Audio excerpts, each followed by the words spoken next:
I want to share a story that I never told in full before. Now, this isn't just about hair, but the many ways that hair loss rearranges your confidence, your calendar, your mirror, and your mind. Now, if you've ever cried in the shower before and avoided to take a photo, and we all have been there, or just told yourself to get over it, then this is for you. So today I'm sharing something that I have tiptoed over for years. So it's not about hair tips or routines, but it's my story.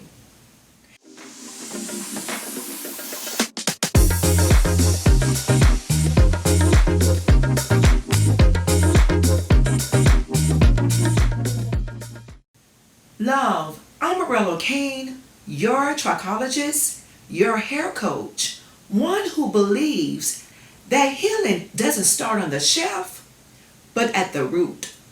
So, love, my hair journey began during the traumatic experience of my life, but actually it was before then. My hair story started when I was 2 years old.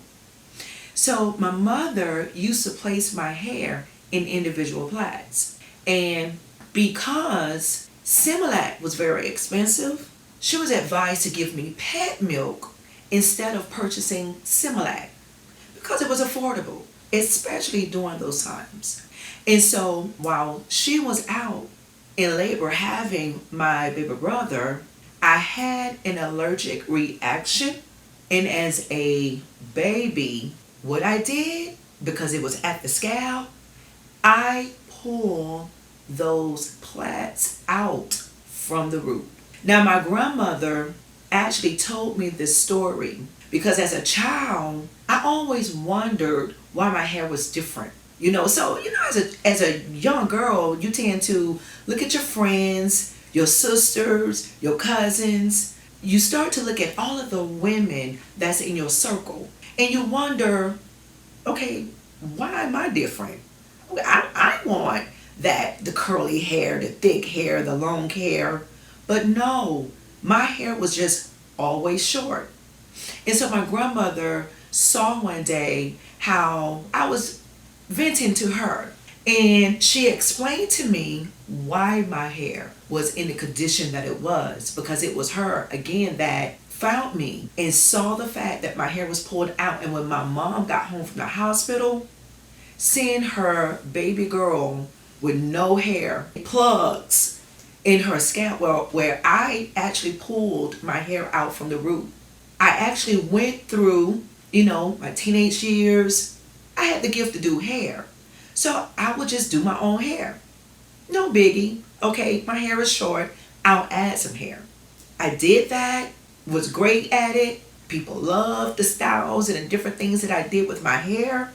Okay, so when I experienced my traumatic life experience that totally changed my life, I was actually in a wheelchair and could not do my own hair. So something that was so easy before was no longer easy.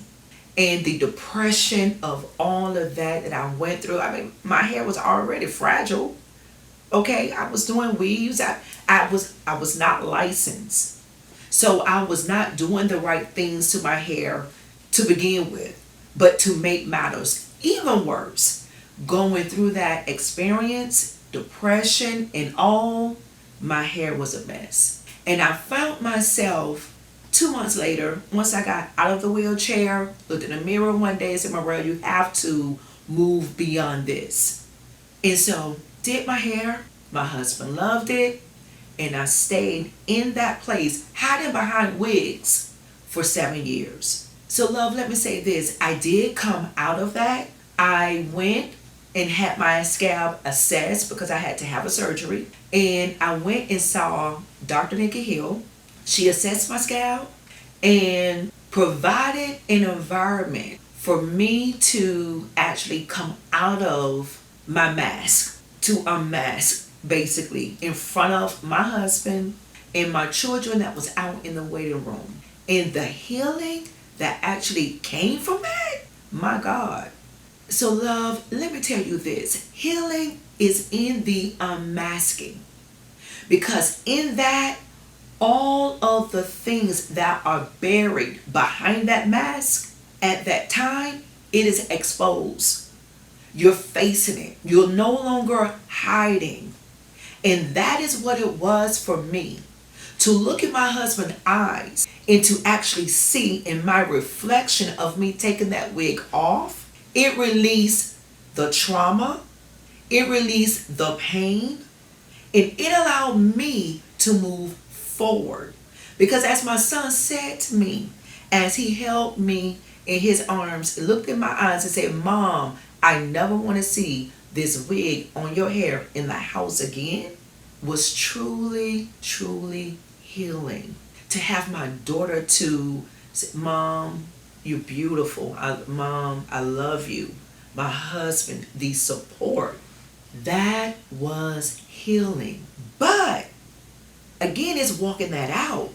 And I had a plan to walk out. They were recording the process, and I was going to throw that wig over the balcony. But rest assured, okay, I was going to put that wig back on when we left from Dr. Nikki's office.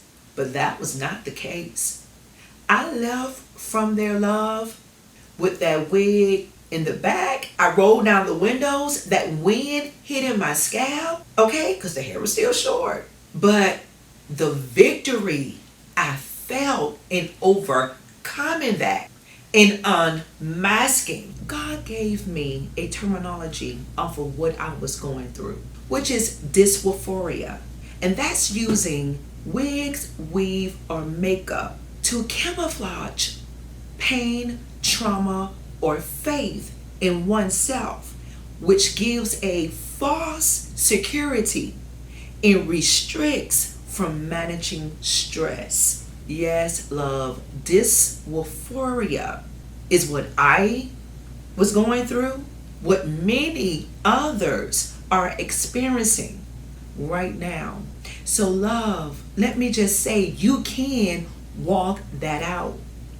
No longer will you leave from work, okay? That ride home, you've had enough of that wig, you've taken it off. But before you could go home and face your husband, walking in the house with your family, you want to put that wig back on. Love, you can walk it out too. So, love, I thank you for staying, okay, and listening to me share my story where I have not shared it in full before. So I greatly appreciate you and encourage you to share your story. So, love, DM us, email, share a note. I would love to have a conversation with you.